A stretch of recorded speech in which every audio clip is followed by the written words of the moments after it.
Brad Johnson here from Johnson.audio, and today I'm going to share with you a secret to getting better recordings as a songwriter. Now, this isn't really much of a secret, it's really more of a discipline, and you should be doing it already if you play music. If you play guitar, you play piano, whatever, you should be playing to a metronome. Even if you're not recording, you should have a metronome. They do not cost that much money, and you should be practicing your instrument to it. The reason for this is when you get into a recording situation and you set up a click, if you're working with another engineer, he's going to have you probably play to a click. If you're doing your own music, you will see that there is a click, but if you're doing your own stuff, you might be very tempted to not play to it. But I highly encourage that you play to a click when you record, because one thing, it's going to make your performance sound tight. It's going to make it sound, on beat. It's not going to be rushing or slowing down, and it's going to give you a solid foundation to play to.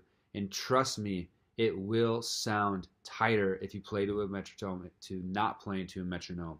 A lot of times people will want to, I've done recordings where the artist doesn't want to play to a metronome because they feel like it's going to kill the organic vibe and movement of their song, but really it's just a cop-out to not play to a click because you haven't practiced playing to a click.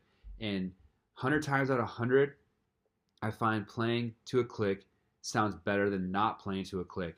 Now, on top of this advice, if you're wanting anybody else to come in and play over you and you haven't played to a click, it's going to be almost impossible because they're not going to be able to read your nuanced speed ups or slowdowns when you're playing. They're going to have a really hard time to it, and the whole thing is just going to sound like a big jumbled mess.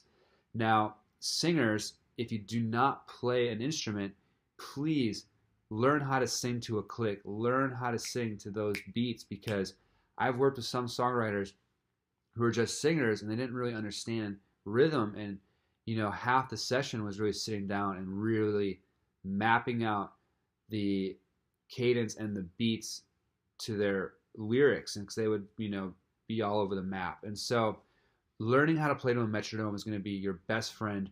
I know it's not fun. I know it feels robotic and mechanical. It's not fun to listen to a doot, doot, doot, doot all the time when you're playing. But trust me, it'll be it's absolutely worth practicing to. It'll absolutely make your recordings better. It'll give you the ability to overdub better later in the recording. If you don't know what overdub means, don't worry about it. Talk about it at a later date.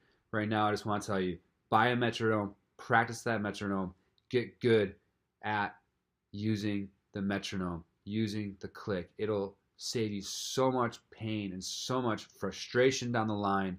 It is a good skill to have. So I'm going to leave this one short for you. If you don't have a metronome, go buy one. They're not that expensive. If you have a phone, you could probably download an app for a metronome. Or if you have a DAW, you have the click track in your DAW, use it. All right. Leave me a comment if you have any questions, your experiences with using a metronome. If you think that using a metronome is the worst idea in the world, I want to hear your comments too. I want to keep this discussion going. Hit the like button, hit the subscribe button. Again, my name is Brad Johnson, Johnson.audio. We'll see you on the next video.